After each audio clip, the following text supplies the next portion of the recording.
Hello, everyone. Welcome back to the podcast. I'm your host, Ajoe21love. Here with Sports Movie Topics, episode number 66.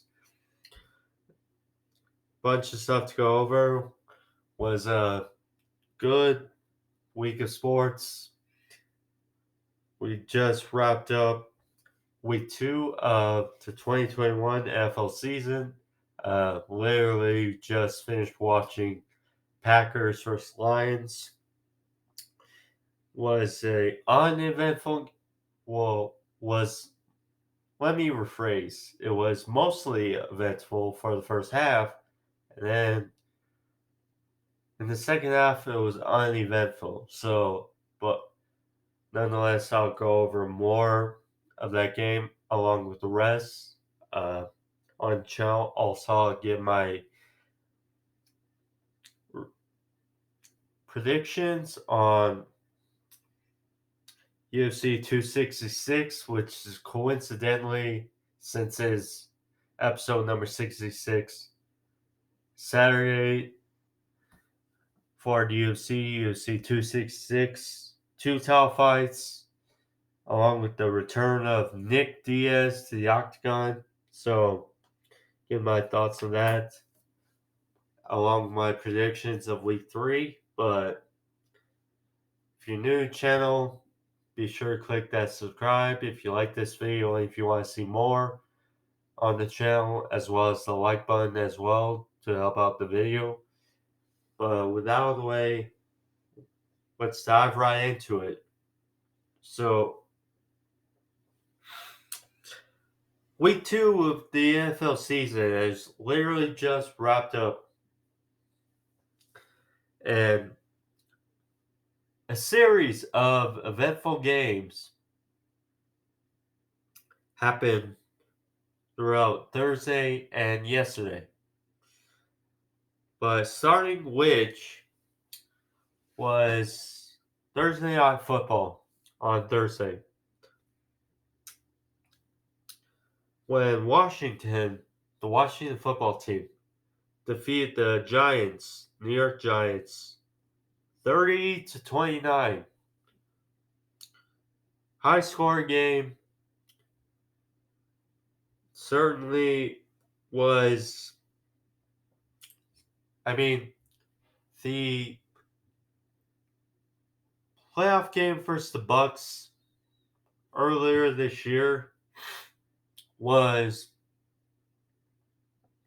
the coming out party for Taylor Heineke, and now this he took another step with this game. He had over 300 yards. Obviously, we know Ryan Fitzpatrick. He got hurt last week, and Heineke came in, did okay, had one touchdown drive, but Heineke stepped in, and it took a couple series, but once he found his rhythm with the offense, they just flew for this against this Giants defense. And Daniel Jones also did a really good game as well. However, mostly when you look at both teams' perspectives, for the Giants, it was missed opportunities and penalties that really hurt them at the end. You know, the holding call on the Daniel Jones touchdown run messed them up, forced them to take a field goal. And then that wide open Darius Slayton should have been a touchdown, but dropped ultimately, which would have improved the lead of the Giants and would have made things different. But the ultimate downfall, the lasting effect, is Dexter Lawrence line up offsides on the field goal try of Dustin Hopkins late, which ultimately, after he missed it, gave him another try, and Hopkins hit the game-winning field goal to cap it off 30-29. And Heineke gets a big win, and I mean, it wasn't pretty, like I said in the beginning, but once they found the rhythm and the offense just found its way to move past, and that interception, though, by Bradbury looked like it was going to wrap up things for the Giants, so it was not to be. So then get to Sunday games. Mac Jones versus Zach Wilson in the battle at the first round QBs. The second overall pick versus the 15th overall pick. It was the story of the Patriots. You know, we know the history of Bill Belichick against young and especially rookie QBs. That was the story again as the defense picked off Zach Wilson 4 times. And,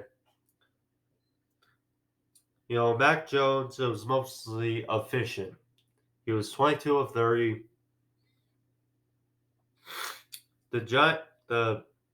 It wasn't pretty or explosive, but the Patriots handled their business. And, you know, Zach Wilson, we know the talent is there. Unfortunately, without Mekhi Becton, and just ways, I'm sure he can bounce back. I mean, he has the coaching and the front office, I think, the right front office and the head coach to build around. But of course, his rookie year he's gonna have growing pains like yesterday was. Speaking of another first round quarterback, Trevor Lawrence. Uh, First, Teddy Bridgewater, Broncos for Jags. Jags win it 23-13. The Jags, they built the early lead. They were ahead 7-0 with that long touchdown by Trevor Lawrence. Seemed more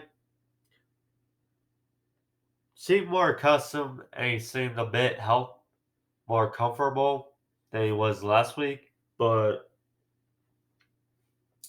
nonetheless, the Broncos,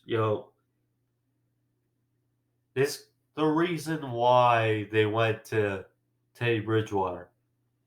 He's steady. He won't lose you the game. He'll drive. He'll steer the ship. He won't run it into run it into a hazard. He won't make big mistakes. And it was efficient to get over Jags team, and they remain one of two only undefeated teams left in the AFC at 2-0. And speaking of the ship, the Bills righted the ship after a ugly defeat against Pittsburgh last week. They shut out the Miami Dolphins 35-0. Josh Allen got right. The Bills offense got right. Now Tua did get hurt early in the game, and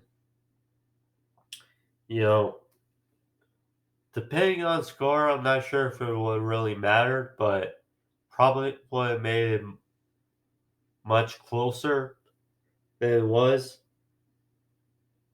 Turned out he bruised ribs, but hopefully all is well. Uh, but this was more about the Bills today or yesterday, so good for them. Then what was a ugly outing as far as injuries. The 49ers triumphed over the Eagles 17-11 in Philly. They had more injuries at the running back position, both JaMychal Hasty and Trey Sermon and Elijah Mitchell. You know, their running back room is still slewed with injuries, but they still find a way to get past because that's really their bread and butter is through the run, and their pass game is second. And it was sufficient. The Eagles had their chances. You know, last week they played great against the Falcons and Atlanta. Here at home, they still did some things, but they just couldn't capitalize really when they needed to, muchly. And the 49ers just controlled the game, and that was kind of what they do, how they like to play football. And then what was a close game down the end? Um, the Rams and what was probably one of the more intriguing games of the weekend, or most hyped games of the weekend. The Rams and Matthew Stafford still get it done. 27-24 in Indianapolis over the Colts. Now, Carson Wentz, he did make a few nice plays. Ultimately, he was injured in the fourth quarter, and there was some head scratching calls by Frank Reich uh, in the game that would probably make. I'm not sure if it won the game, but would certainly have changed things a bit. But the Rams do it again, and you know Matthew Stafford and the Rams they keep going. We'll have to see about the Colts quarterback situation because we know that Ellinger he sprained his knee in the preseason, and I'm not sure the timetable on that. But now with the injury to Carson Wentz, it's gonna be up to I assume Jacob Eason with Brett Hundley right behind him. Uh, if Carson can't go, and they play Tennessee next week, which would not fare well to Eason. Then, well, the Raiders kept their momentum. I mean, I thought, and I was wrong. You know, usually,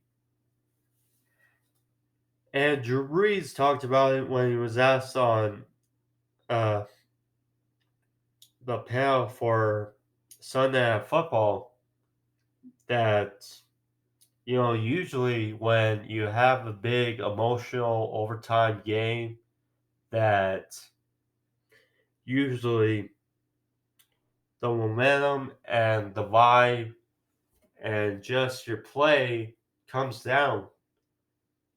For the Raiders and the Ravens after that overtime clinic on Monday Night Football last week, they didn't miss a beat. And good to see for both of them. And for the Raiders, their offense still keeps going as they triumphed over the Steelers in Pittsburgh 26-17. The running game and Josh Jacobs is probably still not 100% healthy, but Derek Carr did what he needed to. And the highlight of the day, that touchdown pass to Henry Ruggs, that was a thing of beauty. And Derek Carr, I'll be honest, Derek Carr is looking kind of like a MVP candidate so far. But after 2 weeks, which is funny, but it's true. And the Raiders, like the Broncos, are the only undefeated teams left in the AFC. I know it's still only 2 weeks, but it happens.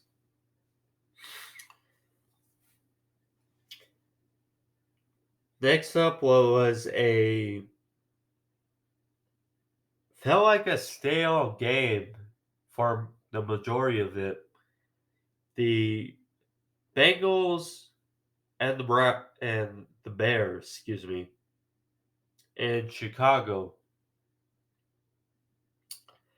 Bears defeated the Bengals 20-17, and it was mostly 7-3 Bears, the majority of it. I mean, both the Bengals shot themselves in the foot. They had opportunities. They turned the ball over a bunch. Both it was fumbles and interceptions by Burrow. And then Andy Dalton, he gets injured, and Justin Fields comes in. He throws a pick, and after a touchdown from Burrow to Jamar Chase, Justin Fields, he throws a pick, and Joe Burrow throws another touchdown. And what do you know? It's a 3-point game, and this it was just kind of a sloppy game per se. But the question now is, what's the health status of Andy Dalton? I mean, I imagine if it's serious, Justin Fields will have to go the rest of the way. And, you know, NFL fans want it, Bears fans want it. We'll just have to see. I mean, really, that offense, again, like I said, it was stale, besides that one touchdown from Dalton to Robinson. So let's see. I'm sure Justin Fields maybe would have done better, but you don't know. But we'll see how it goes the rest of the way. As for the Bengals, hopefully they can clean up those turnovers, I would say. Then what was a competitive game for a good chunk of it. The Texans lost in Cleveland 31-21. You know, the Texans had control for the start of the game, 14-7, and Baker Mayfield was a scary moment after making a tackle after a pick. He looks like he takes a scary hit and he looks injured, but luckily he was okay and went back in the game. And then from there, their offense kept rolling. But yeah, the Texans were competitive, and Also, Tyrod Taylor, he went out with a hamstring injury. So Davis Mills, he was thrown into it. It's just, good for Cleveland. Coming off that close loss last week, and Texans have been a surprise. So I must say, big win over Jacksonville last week, and then this week they were competitive, but Tyrod Taylor's injury kind of derailed them. What was also surprising is in Charlotte, the Panthers took it over 26-7 over the Saints. Sam Darnold just looks rejoiced and refreshed now in Carolina. Christian McCaffrey had another very good day. The Saints offense, now, the Saints were without 8 coaches. So they were crippled in a way. And, you know, James Winston, he was 11 for 22. He had a couple picks. After that great week last week where he didn't throw the ball a lot, but he did have 5 touchdowns. You know, I'm not going to weigh it all on him, but at the same time, yes, it was not a good day, but it was a good day as a whole for the Saints. You know, just how it is without all your coaches. But also, Sam Darnold, I'm glad for him, considering how his situation was with the Jets. And it's good to see. They're a very talented team, and they are 2-0 and have to be respected in the NFC.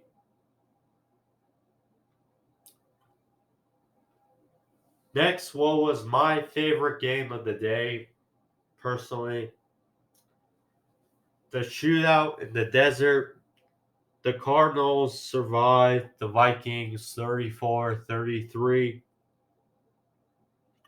It was just the Vikings, you know, by your perspective and by many, people were curious how the Vikings would fare, after that overtime loss last week, and then how the Cardinals just opened up on the Titans last week. But the Vikings really held their own on the offensive side and the defense side for the most part. Uh, but Greg Joseph, the Vikings kicker, missed a 37-yard chip shot field goal in the end, which ultimately gave the Cardinals a win and moved catapults them to 2-0.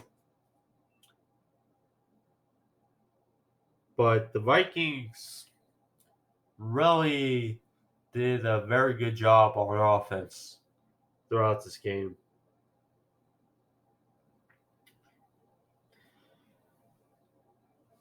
Next up, continuing with offense, the Buccaneers still going strong. Tommy going strong. Gronky still going strong. They win against the Falcons 48-25. Now, at first it seemed like it was going to be a blowout. Then the Falcons, they made it 28-25. And then next thing you know, after a couple pick sixes, the score opened up for the Bucs again. But I mean, 2 touchdowns for Gronk, 2 touchdowns for Evans. It was just another day at the office for Tom Brady. 44 years old. It's just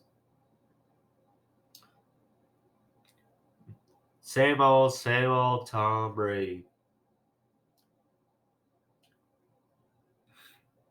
And then Derrick Henry, he came back. He still owns the crown. Titans, after that embarrassment last week against the Cardinals, they rebound in a big way in Seattle in overtime. Derrick Henry has over 200 yards.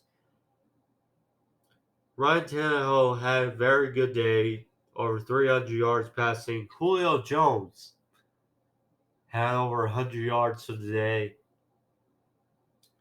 And they win 33-30 off Fat Randy Bullock, whichever his nickname is called, Fat, whichever they want to call him. They win 33-30. And just when everyone was all after week 1, it's like, oh, the Texans leading the division at 1-0. Now they're tied with the Titans, and it's like, okay, back to normal. So then, and what was a controversial game in many eyes, Cowboys win 20-17 over the Chargers in SoFi Stadium. It was mostly about the rushing attack of the Cowboys. Tony Pollard had over 100 yards. Zeke had a good amount of yards. Dak was efficient, kind of. Herbert had over 300 yards, but calls and whichever you want to call it. At the end of the day, Cowboys win 2017. It is what it is. They're 1-1, so is the Chargers.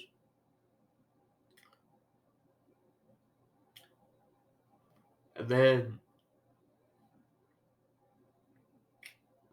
another thrilling game to cap off Sunday Night Football. The Ravens in Baltimore cap it off. Lamar Jackson finally beats Patrick Mahomes and the Chiefs. It took 4 outings, but they get it done. 36-35. It looked to be a shootout. It looked to be, they were ahead 35-24.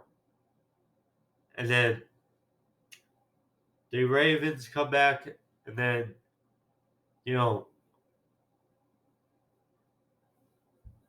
the Chiefs got the ball, and it's like, okay, you know what you need to do. Drive the ball down. Don't make any mistakes. To kick the game-winning field goal. So it's like, okay, keyword no mistakes. Clyde Edwards-Helaire fumbles when you know that the team only has one timeout. So it's like the game is in your hands. And then it wasn't. But kudos for OA of the first round pick of the Ravens. He made the crush play when they needed to. And then Lamar Jackson, when it was 4th and 1, ran it, got the first down to ice the game. Good for Baltimore and good for the Ravens. I mean, like I said, I thought there's going to be both a little bit of a come down or a cooling off for the Raiders and the Ravens after a Monday night overtime game.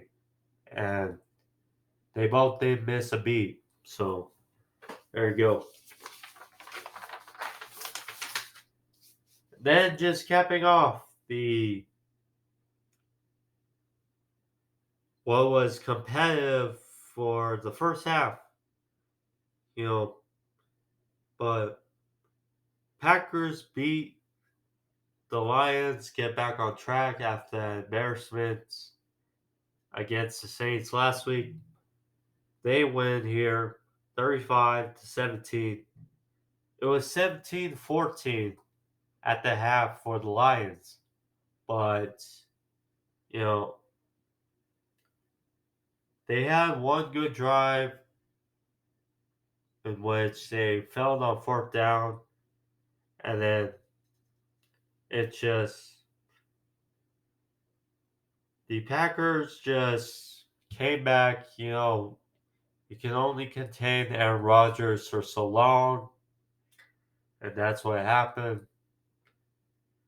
But respect to the Lions, for the first half, they really stood toe to toe with the Packers, and then it just got away from them. Not much to say, but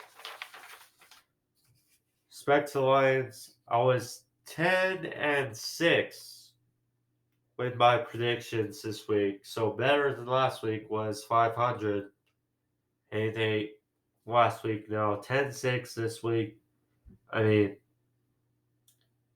it is difficult picking games, so it is fun. You know, the because you don't know exactly how it's gonna spin.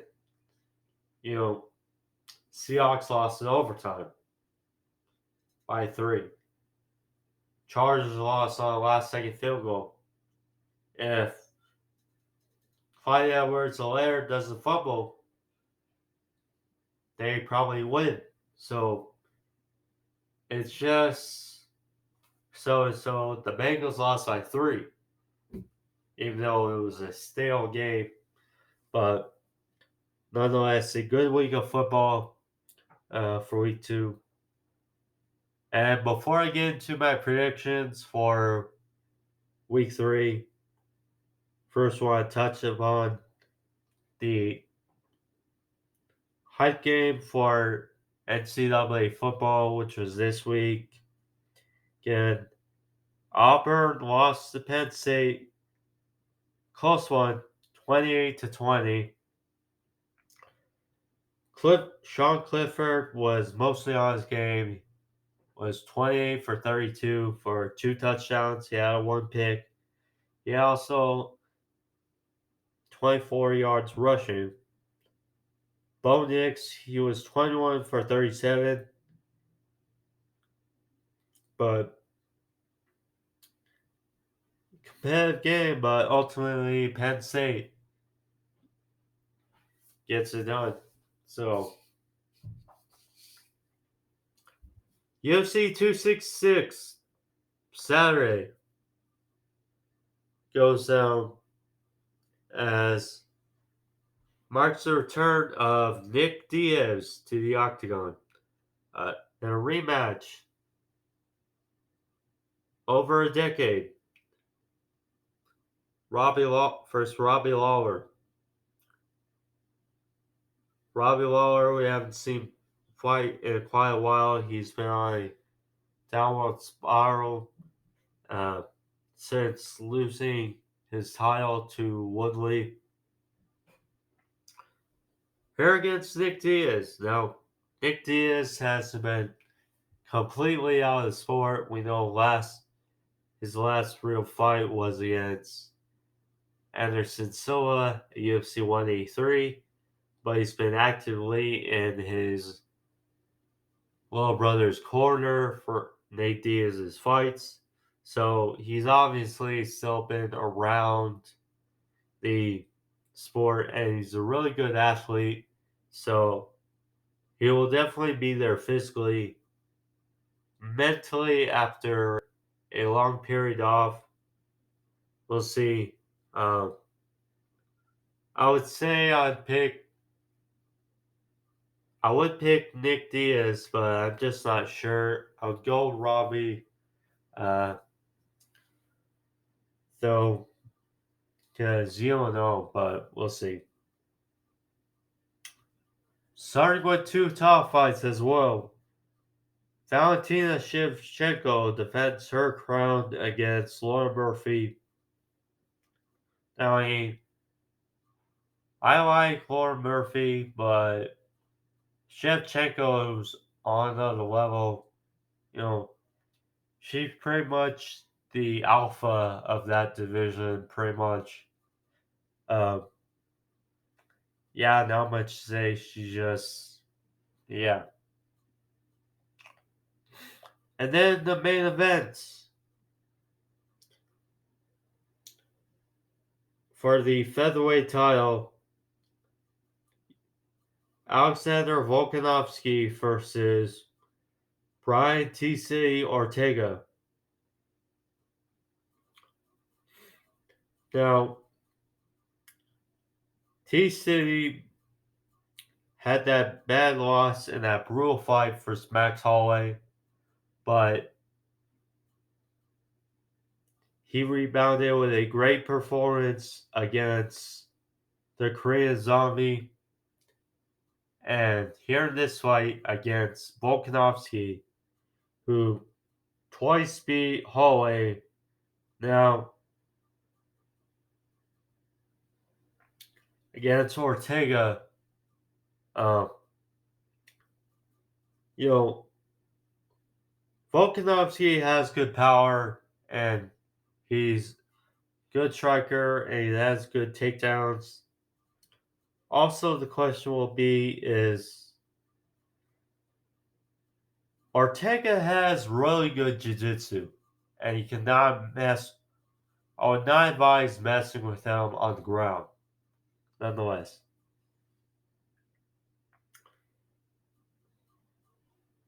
And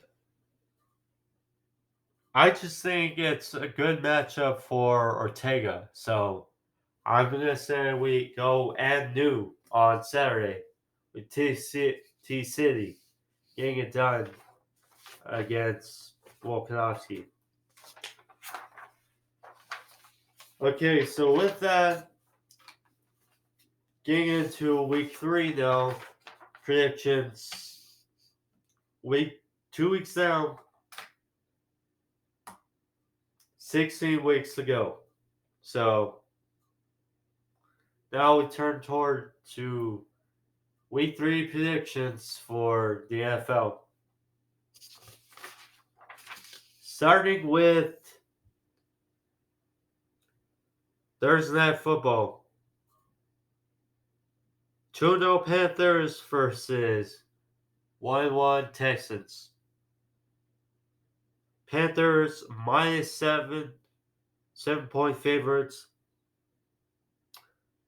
Now, the Texans have been competitive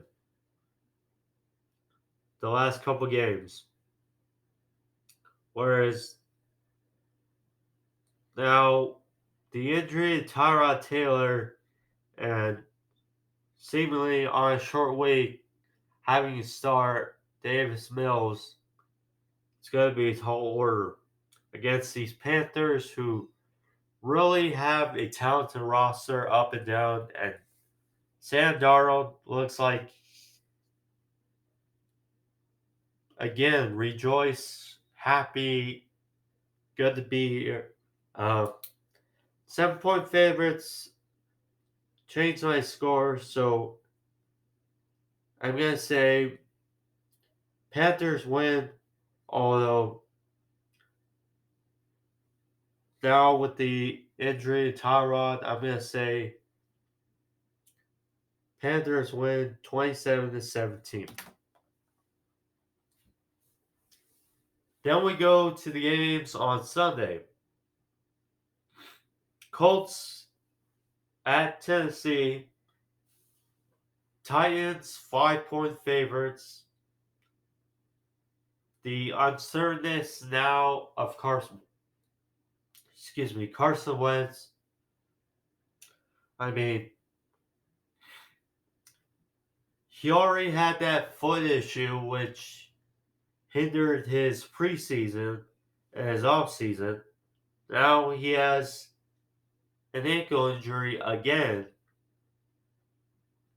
which is unfortunate, but 5-point favorites now in Tennessee, where Tennessee coming off that big win against in Seattle. I'm going with the Titans to win 28-21 in Tennessee to get to 2-1 and get the lead back in the AFC South. Then we got two similar teams, kind of. The Falcons go to East Weatherford to play the Giants. The Giants 3-point favorites. Uh, you know, the Giants played a really good game on offense against Washington. Missed their opportunities. The Falcons, you know, they played poorly against the Eagles in week 1. And then on Sunday against the Bucks, they played poorly, got back into it, and then started playing poorly again. So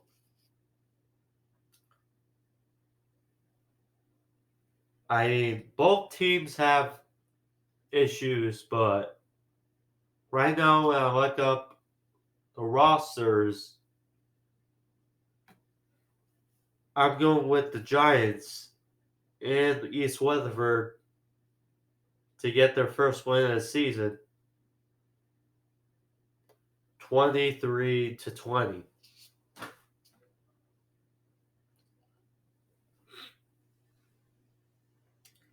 Next up, what is going to be a fascinating game. Chargers at Chiefs. Chiefs 6.5-point favorites. Chiefs lost that thriller to the Ravens. Chargers lost on a last second field goal to the Cowboys. Uh,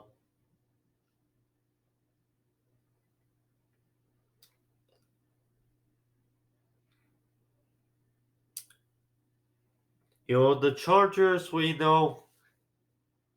Here's the thing with the Chargers, we know their potential on offense, but they've only scored 20 points and 17 points the last 2 weeks. So we'll see. But against the Chiefs, you need to score more than that many. And, Joey Bosa was kind of handled on Sunday. The defense had troubles with the run, and and we know that Chiefs have trouble with the run, but the Chargers have had issues when it comes to running back. So I just think that the Chiefs get back on track and they win this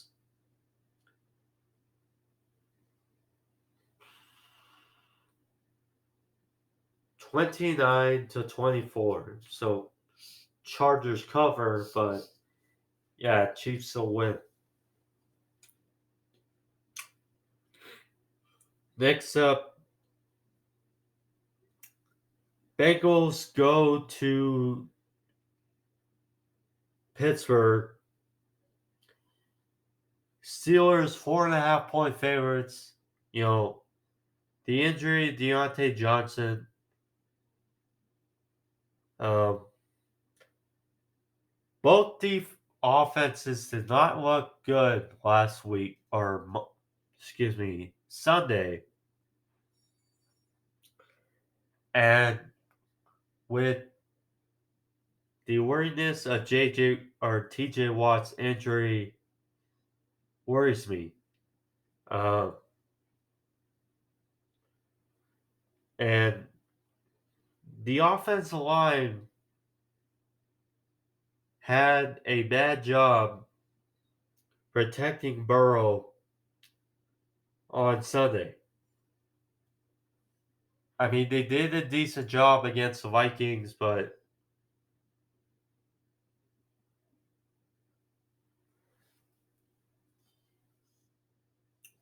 and the secondary also of the Steelers is troubling as well. So with that, I'm gonna go with.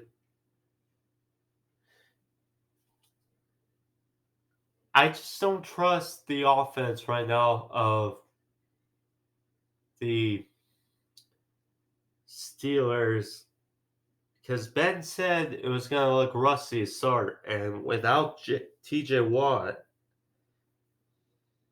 I'm going with the Bengals.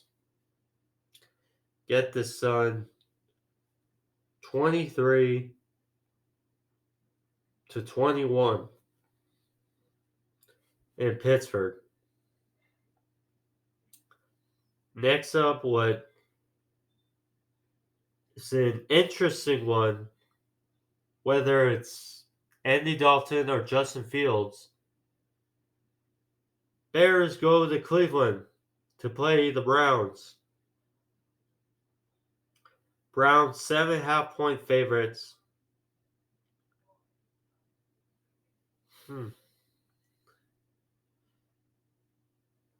Browns offense, as I said, looks stale against the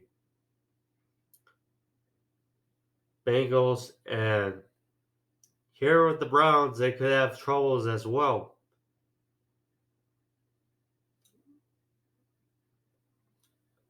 And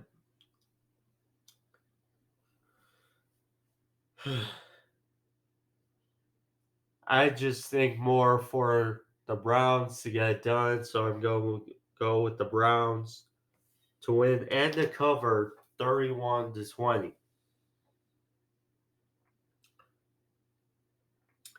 Next up, Ravens, after that thriller Sunday night, go to Detroit to play the Lions, and I don't think it's no secret after what I saw, although Lions have been respectable the last couple weeks being in the games, so I think they'll be in this, but I just got the Ravens winning 33-20.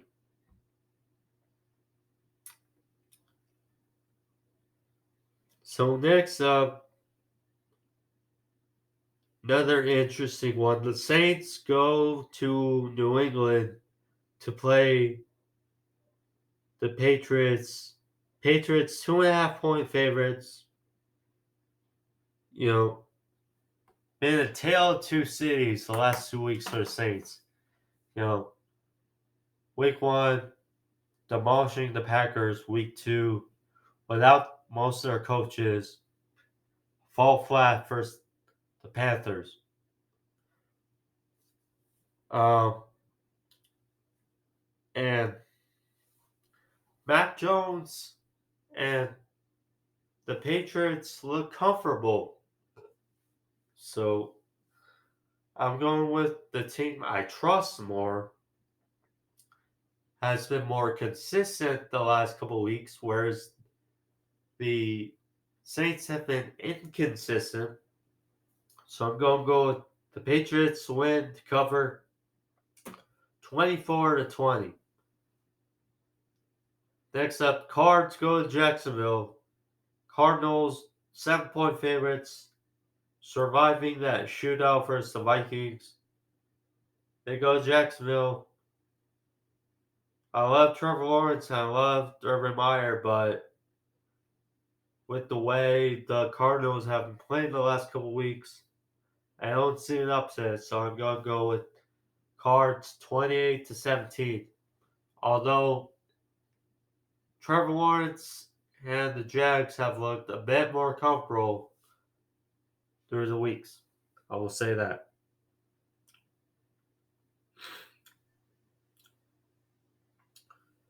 So then, the biggest line of the week. Bills host Washington. Bills 9.5-point favorites.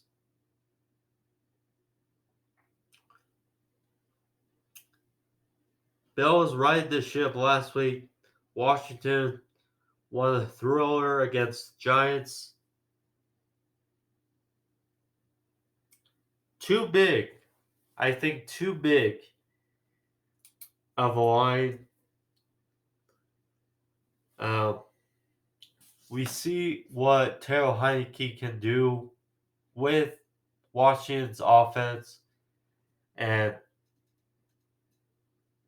I don't think they can necessarily win, but they'll certainly be competitive with the Bills. So I'm going with the Bills still win, but Washington to cover 30-24 Bills. Oh, excuse me. The next line is the biggest. Broncos host the Jets. Broncos 11-point favorites. I mean, the Jets look competitive week 1. Zach Wilson threw 4 picks against the Patriots. Broncos have been consistent. They've been steady. I'm still with the Broncos. Teddy Bridgewater riding the ship. So I'm going with Broncos 28-16. They win and cover. Next up, now we're in the afternoon games. Or Broncos Jets is an afternoon game, but Raiders host the Dolphins. Raiders 4-point favorites. Tua now with the rib injury, we'll have to see.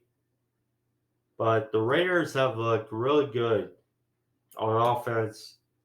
And whether it's Tua or not, I don't think they have enough firepower on their offense to keep with what the Raiders have been doing the last couple weeks. So I'm going to go with the Raiders to win 29-20.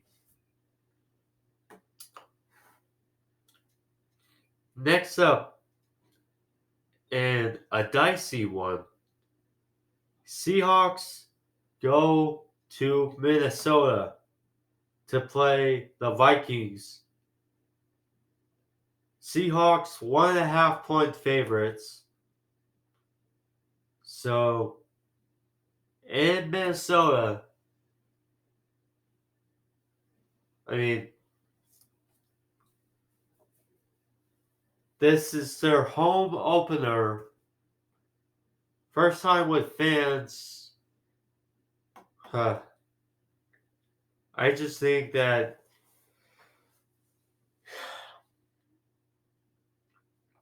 I'm going with the Vikings to get this on 23-21 in Minneapolis for the fans. Get it done.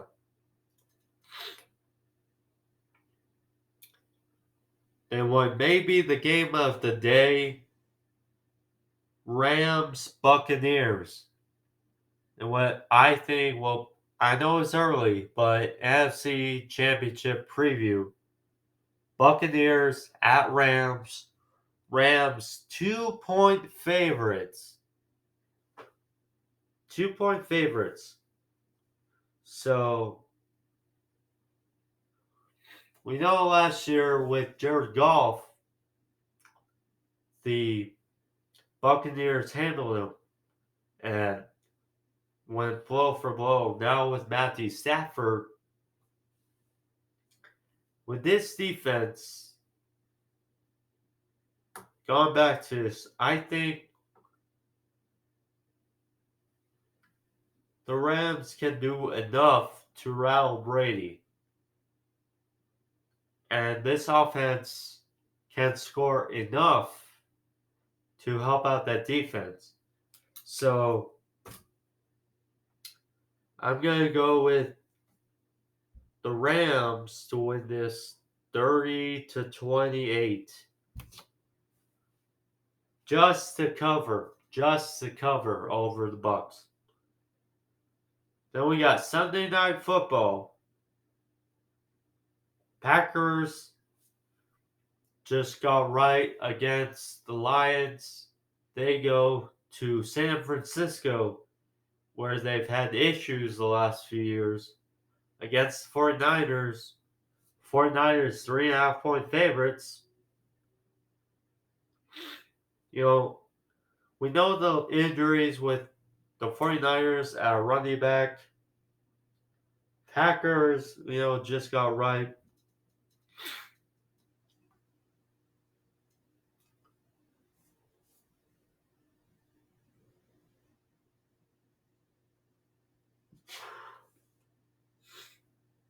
We know the pass rush is still there for the 49ers, but that secondary is an issue.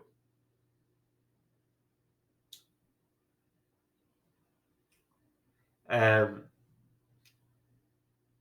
I don't think that, because we saw an injury-riddled O-line tonight versus the Lions. And I don't think that this O-line ultimately is going to be as good as the one we saw last year, even though the 49ers had all these injuries. And so it's going to be a tough test, but I don't think it would be a blowout, but I think the Niners can get this done and win it 28-23 against the Packers on Sunday Night Football. So we got Monday Night Football to cap off week 3 of the NFL season. Eagles go to Dallas. I didn't see the line for this one. But I wouldn't be surprised Dallas is the favorite. The Eagles looked underwhelming against the 49ers considering how they looked week 1. The Cowboys looked explosive week 1, but have looked a bit more balanced and although a little more sluggish on offense on Sunday.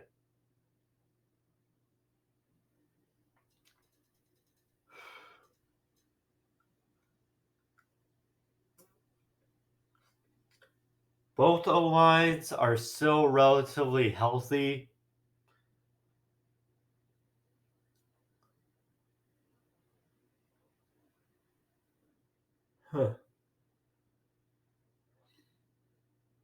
No DeMarcus Lawrence, no Randy Gregory. So Micah Parsons, Jalen Smith, Lane Vander Esch, they all seem healthy. I'm going to go with the Cowboys to get this done. 24. I'm not sure what the line is again, so 24-22.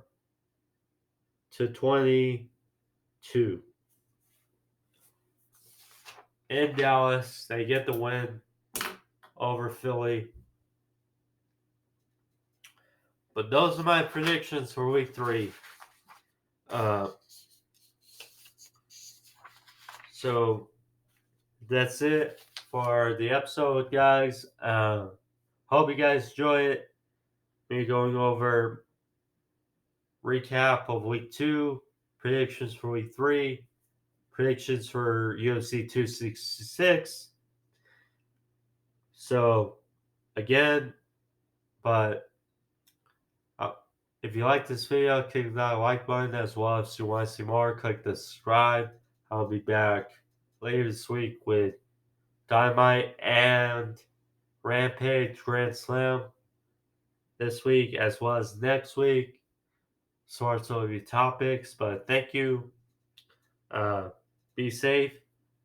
Peace.